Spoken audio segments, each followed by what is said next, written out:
बनू शकू. माणुसकीचं निरपेक्ष दर्शन घडवणं ही काळाची गरज आहे. अंधारलेल्या भविष्यातही आधाराच्या उजेडाचा एक छोटासा कवडसा त्या आयुष्याला दिलासादायक करू शकतो. आणि म्हणून मित्रांनो, आपल्या मनाच्या कप्प्यातील संवेदनशीलतेच्या कोपऱ्याची जागा अजून वाढवण्याची गरज आहे. तो कोपरा आपण जपला पाहिजे. त्यातील ओलावा नाहीसा होणार नाही याची काळजी घेतली पाहिजे. आणि प्रेमयुक्त श्रद्धेचे झरे सतत वाहत राहिले पाहिजे. इतकंच सांगतो.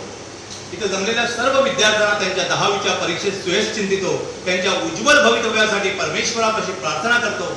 आणि कविवर्य मंगेश पाडगावकर यांच्या एका कवितेनं माझ्या भाषणाचा समारोप करतो. कोलाहलात साऱ्या माणूस शोधतो मी, कोलाहलात साऱ्या माणूस शोधतो मी, गर्दीत माणसांच्या माणूस शोधतो. अनेक विद्यालय, अनेक विविध प्रकारच्या संस्था अशा तऱ्हेचे कार्यक्रम आयोजित करतात, अशा तऱ्हेची शिष्यवृत्त्या देतात.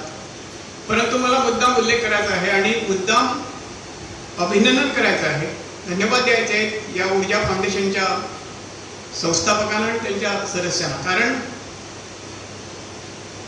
या उपक्रमामध्ये माझ्या मते तरी असं एक वेगळा असा उपक्रम आहे.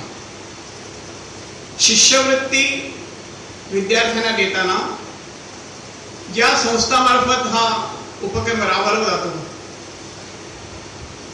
त्या शिष्यवृत्ती देणारे त्यांचा कुठेही जास्त असा उल्लेख होत नाही. कारण एकत्रित जमा झालेला फंड असतो आणि त्याच्यातून शिष्यवृत्ती असा संस्थांचा एक कारभार असतो जास्त संस्थांमध्ये. परंतु माझ्या माहितीप्रमाणे, माझ्या अनुभवाप्रमाणे, माझ्या विचाराप्रमाणे असं सांगू इच्छितो की ऊर्जा फाउंडेशनचा जो हा उपक्रम आहे तो एका वेगळ्या पद्धतीचा आहे. त्याच्या मागे वेगळा उद्देश आहे. ऊर्जा फाउंडेशन विद्यार्थी, पालक आणि जे दाते, जे डोनर आहेत त्यांचं एक प्रकारचं नवीन नातं निर्माण करून देतात.